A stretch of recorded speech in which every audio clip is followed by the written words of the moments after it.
Why do we randomly try changing our life at 3 a.m., setting alarms for 6:30 a.m., and then when 6:30 comes around, we turn off our alarms faster than TikTokers when they hear the word clout? I mean, we'd be lying there and then all of a sudden just have a generational lock-in thinking that tomorrow is about to be the most productive day of our life. I mean, let's be honest, we've all done this at least 5 different times, swearing that this time is going to be different, as if you didn't say that the last 12 times. But why does it genuinely feel real in the moment? Like, when it hits, you're completely convinced you're about to look like this dude by next week and be driving around in a Lambo by the end of the month. The real question though is, why does that motivation never last? It's actually much deeper than you think, so stick around till the end of the video, please. I need the views. Motivation is such a good feeling when it hits. We can get motivated by anything in life. It can be a transformation video, thought of retiring your parents at the ripe age of 12, convinced that your dropshipping business will hit in 2026.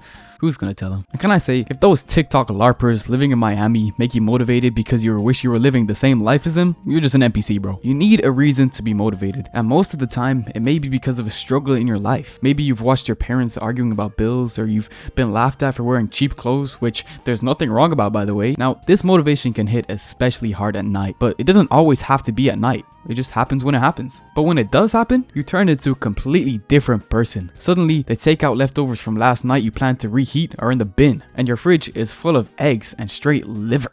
You're so locked in, you don't even have time to check messages from your mom. You've just spent an hour planning out your daily routine that optimizes time. 5 a.m., feed Wilson. 5:10 a.m., wake up. 5:15, contemplate.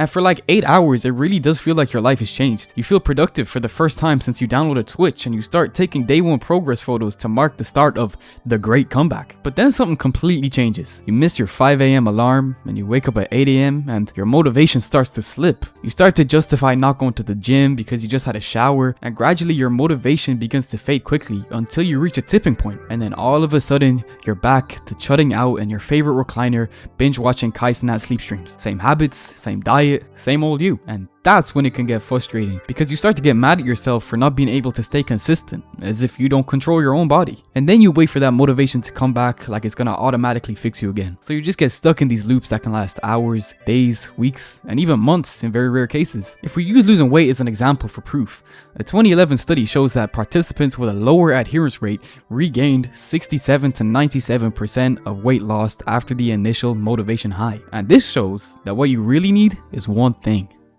discipline. Okay, wait, so if all this about motivation is true, why actually doesn't it last? Keep that question in mind, because it all ties in later. First, we need to ask, how do people actually stay consistent for years? Because clearly some people do it. I mean, look at guys like Sam Sulek or David Goggins. These guys don't seem to be relying on constant motivational highs, and that's where it can get a bit confusing. Because if motivation doesn't last and discipline is apparently the answer, what even is discipline? It's actually deeper than you think. You may or may not think that disciplined people are just built different, as if they got the secret sauce, the philosopher's stone, if you will. It's the narrative portrayed constantly by social media that everyone who's successful or has a good physique just has a mandatory obligation to wake up at 5:20 sharp, or else they're gonna lose everything they've worked for. And you wanna know something? It's not real. Discipline doesn't make you automatically able to be constantly the best version of yourself. Even people you look up to aren't just walking around feeling motivated constantly. Celebrities, influencers are all human too. If anything, they probably feel way less motivated than you'd think. You see, there's a difference between an undisciplined person and a disciplined person when motivation hits. Disciplined people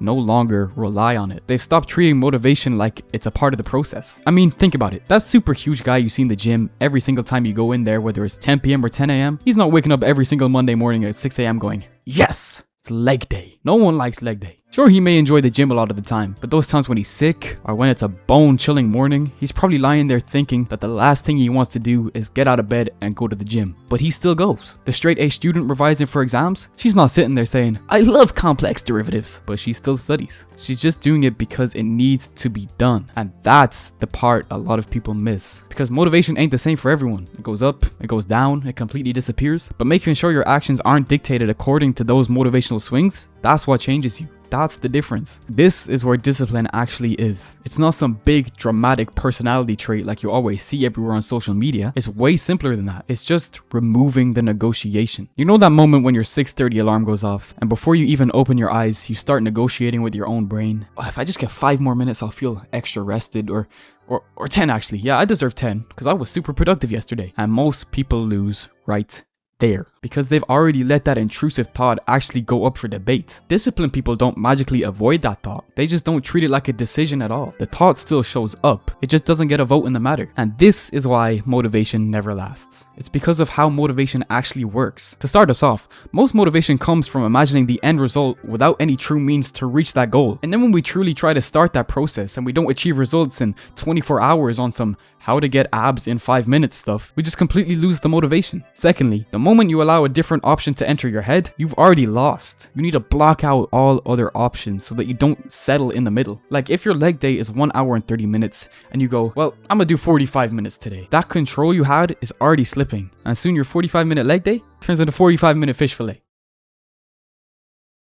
I just said that because it rhymed. It doesn't really make sense. Eventually, you're going to lose control and possibly completely stop working out if you're in the wrong mindset. So when you put that all together, motivation only works in an environment where everything feels easy and aligned. And life isn't like that. Life has its good moments, its horrible moments. And so when it stops feeling good, you stop moving. And that's the cycle people get stuck in all the time. But not all hope is lost. The question was never really, how do I stay motivated? It was actually, how do I keep moving when I don't feel like it at all? And that's a completely different problem. And that's where discipline comes in, but not the way people usually think of it. It's not intense, it's not dramatic, not some locked in 24/7 mindset. Discipline is what happens in the exact moment you don't feel like doing it. When your alarm goes off, when your brain starts negotiating, when quitting feels easier than continuing, and instead of turning it into a decision, you remove the decision entirely. You've already decided before the feeling even showed up. Of course, that topic is so much more in depth, but that's a topic for another day. And so that's how people actually stay consistent. Not by feeling motivated, but by making the next action non-negotiable in that moment. So when that motivation isn't there, there's nothing left to argue with.